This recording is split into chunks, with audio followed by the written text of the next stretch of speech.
Welcome to Education Jet. Education Jet आप सभी का हार्दिक स्वागत करता है।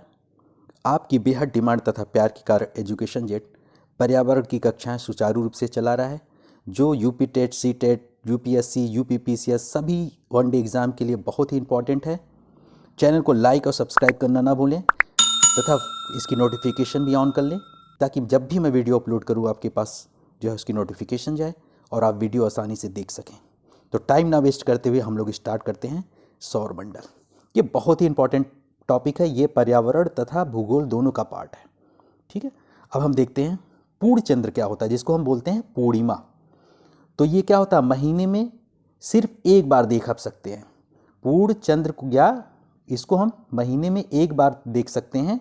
ठीक है, और यह रात क्या कहलाती है, पूर्णिमा की रात या पूर्ण चंद्रमा वाली रात कहलाती है।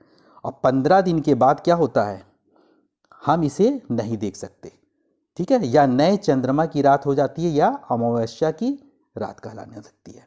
जब 15 दिन हो जाता है उसके बाद हम इसे नहीं देख सकते, तो क्या होगा, नए चंद्रमा की रात उसे बोलते हैं या अमावस्या की रात बोलते हैं। ठीक है, अब देखते हैं खगोलीय पिंड क्या होते हैं।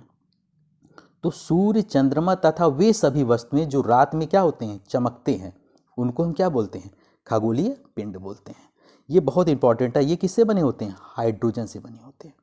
तो सूर्य, चंद्रमा तथा वे सभी वस्तुएं जो रात में क्या होते हैं, चमकते हैं, तो उन्हें हम बोलते हैं खगोलीय पिंड। तारा क्या होता है, तारा भी क्या होता है, खगोलीय पिंड होता है, जिसमें अपना खुद का प्रकाश और ऊष्मा होता है। ठीक है, उसी को हम बोलते हैं तारा। ठीक है, तो तारा, सूर्य क्या है, सूर्य भी एक तारा है। अब हम देखते हैं नक्षत्र मंडल क्या होता है। आपने देखा होगा रात के समय में तारों के समूह जो क्या होते हैं, विभिन्न विभिन्न आकृतियां बनाती हैं, उन्हीं को हम क्या बोलते हैं, नक्षत्र मंडल बोलते हैं। जैसे हमारा क्या है, सप्तऋषि तारा मंडल है, 7 तारों का समूह होता है। इसी तरीके से अर्सा मेजर है, बिग बियर है। ठीक है, अब हम देखते हैं ग्रह क्या होते हैं। तो ग्रह क्या होते हैं, खगोलीय पिंड होते हैं, जिसका अपना तो प्रकाश नहीं होता, लेकिन वो किसके प्रकाश से, तारों के प्रकाश से प्रकाशित होते हैं। जैसे कि हमारा पृथ्वी, पृथ्वी किसके प्रकाश से प्रकाशित होता है, सूर्य के प्रकाश से प्रकाशित होता है।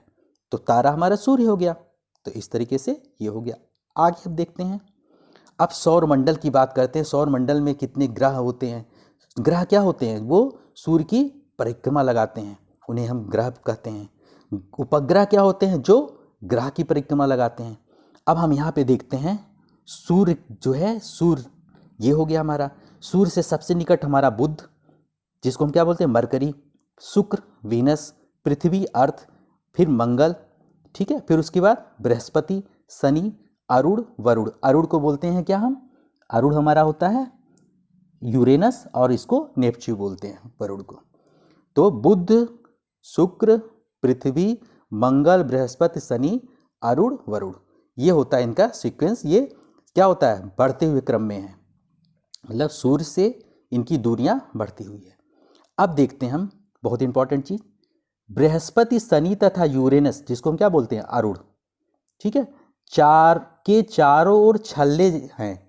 शनि का छल्ला आसानी से दिखता है। तो जो शनि का जो छल्ला होता है, इनके भी ये क्या, ये छल्ला है, शनि का छल्ला है। तो शनि और कौन सा हो गया, बृहस्पति। बृहस्पति में भी होता है, लेकिन ये छल्ला इसमें दिख नहीं रहा है। और अरुण में भी होता है, इसमें भी नहीं दिख रहा, लेकिन शनि का जो छल्ला है ये आसानी से दिख जाता है। अब देखते हैं आगे। अब सौर मंडल में ग्रह और उसकी परिक्रमा काल देख लेते हैं। परिक्रमा काल किसके रिस्पेक्ट में, ये सूर्य के।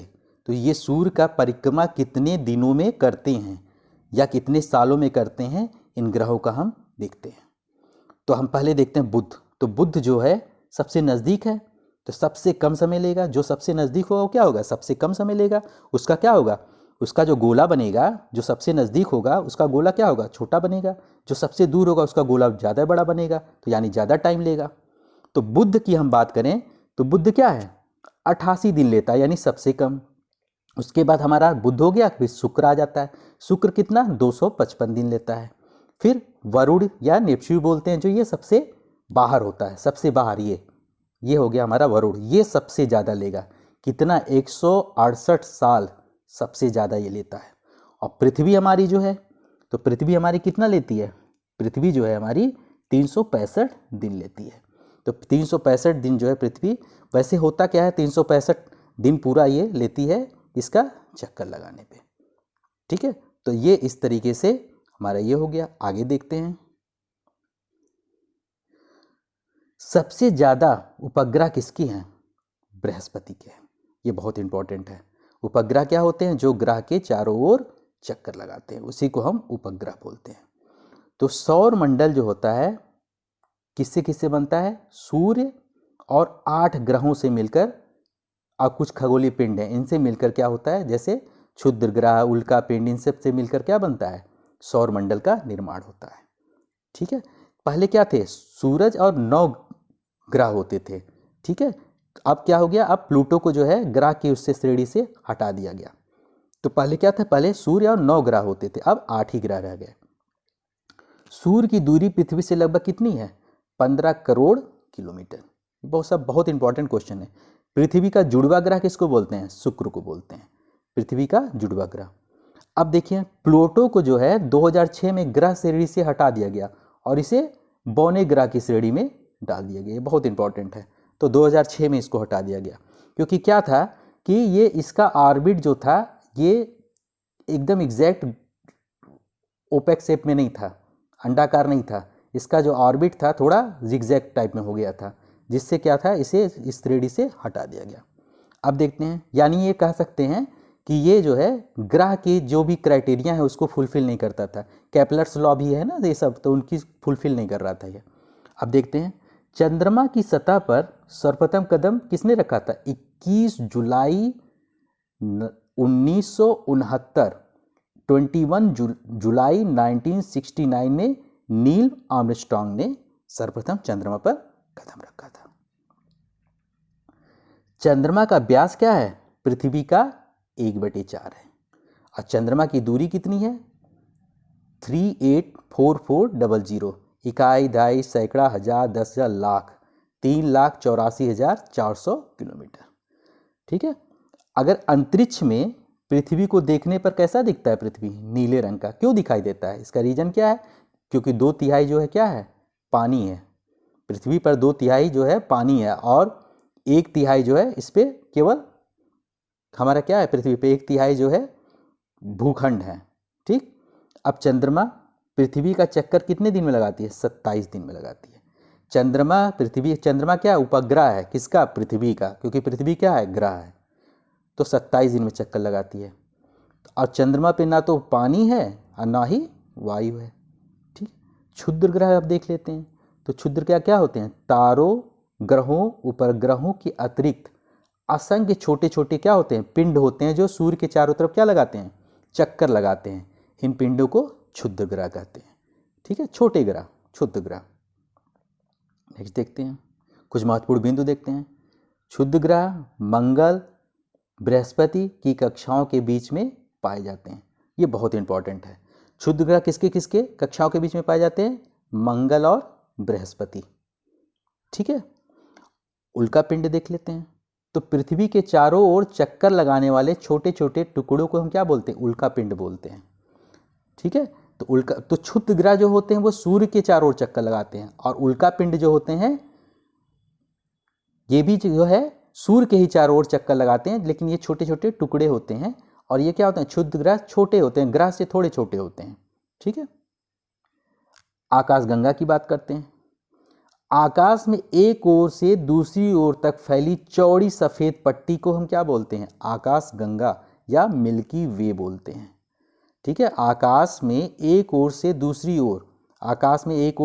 ओर तक जो है सफेद पट्टी फैली होती है, उसी को हम क्या बोलते हैं? और सौर मंडल इसी का भाग है। यानी इस तरीके से आकाशगंगा में बहुत सारे सौर मंडल हो जाएंगे। ठीक है, अब हम ब्रह्मांड देखते हैं। अभी इनके बीच में संबंध देखेंगे हम लोग। ब्रह्मांड क्या होता है? आकाश गंगाओं के समूह को ब्रह्मांड कहते हैं। तो ब्रह्मांड की जो है आकाश गंगाओं से मिलकर बना होता है। बहुत सारे आकाश गंगाओं से ब्रह्मांड का निर्माण होता है। ठीक है, फिर सौर मंडल जो है आकाश गंगा का ही पार्ट है। यानी कितने सारे मंडलों से बनकर ये आकाश गंगा बनता है। ठीक है, पृथ्वी जो है ये भी सौर मंडल का ही भाग है। ठीक है, ब्रह्मांड के अध्ययन करने को हम क्या बोलते हैं? कॉस्मोलॉजी बोलते हैं। ये बहुत इंपॉर्टेंट है, कई बार पूछ रखा है। तो ब्रह्मांड के अध्ययन करने को हम कॉस्मोलॉजी बोलते हैं। अब देखते हैं महाविस्फोटक सिद्धांत किससे संबंधित है? ब्रह्मांड की उत्पत्ति, जिसे किसने दिया था? जॉर्ज लेमेंतर। ठीक है, जॉर्ज लेमेंतर नामक साइंटिस्ट ने दिया था, जिसे हम क्या बोलते हैं? बिग बैंग थ्योरी भी बोलते हैं। ठीक है। आकाशगंगा के केंद्र की परिक्रमा करने में सूर्य को समय कितना लगता है? 25 करोड़ वर्ष। आकाशगंगा जो है उसकी परिक्रमा को सूर्य को करने में लगता है 25 करोड़ वर्ष। ये सूर्य जो है परिक्रमा कर रहा है उसकी। ठीक है। ब्लैक होल या कृष्ण विवर का उच्च गुरुत्वाकर्षण अपने पास के सभी वस्तुओं को खींच लेता है। ठीक है, ये क्या होता है? ब्लैक होल जो बोलते हैं, या ये किसने दिया था इसका कंसेप्ट? चंद्रशेखर ने दिया था। कि जहाँ उसके ब्लैक होल क्या होता है? आकाश में जो होता है एक ब्लैक होल होता है, जहाँ पर क्या होता है? गुरुत्वाकर्षण क्या होती है? इतनी ज़्यादा होती है कि वस्तुओं को क्या करता है? खींच लेता है अपनी तरफ। तो चंद्रशेखर को 1983 में भौतिकी का नोबेल पुरस्कार दिया गया था। एक प्रकाश वर्ष में 9.46 × 10⁻15 मीटर होता है। एक प्रकाश वर्ष पूछता किसकी मात्रक है? प्रकाश वर्ष दूरी का मात्रक है। ठीक है। निहारिका जो है सौर मंडल का भाग नहीं होता। ये सब आप बेसिक चीजें जो है याद रखें। ठीक है। नेक्स्ट देखते हैं। पृथ्वी सूर्य के चारों ओर घूमता है, बताया था। किसने बताया था? कोपरनिकस ने बताया था। ठीक है। हाइड्रोजन, हीलियम तथा methane gas Brihaspati gas, Shani और मंगल पर बड़ी मात्रा में है। कौन कौन सी गैस है? हाइड्रोजन, हीलियम और मीथेन। किस पे ज़्यादा है? बृहस्पति, शनि और मंगल। ठीक है। हेली क्या है? हेली एक पुच्छल तारा है। ठीक है। ये सब बहुत इंपॉर्टेंट क्वेश्चंस हैं, इसलिए हमने इसको संग्रहित कर रखा है। सूर्य ग्रहण क्या होता है? अमावस्या के दिन होता है, इसको बोलते हैं न्यू मून डे। ठीक, अभी बताया था आपको मैंने। ठीक है, कि न्यू मून डे जो होता है वो अमावस्या होता है ना, जब चंद्रमा नहीं दिखता है उस समय 15 दिन के लिए। सूर्य तथा पृथ्वी निकटतम दूरी पर होते हैं कब? 3 जनवरी को। ये सब बहुत इंपॉर्टेंट है। सूर्य तथा पृथ्वी अधिकतम दूरी पर कब होते हैं? 4 जुलाई को। सूर्य का आकार पृथ्वी से लगभग कितना है? 109 गुना है। ठीक है। इस तरीके से जो है हम लोग छोटे छोटे इसमें क्वेश्चंस को करेंगे। Thanks for watching this video. Channel को लाइक और सब्सक्राइब करना ना भूलें, ताकि मैं इसी तरीके से आप लोगों के लिए वीडियोस लेकर आता रहूं।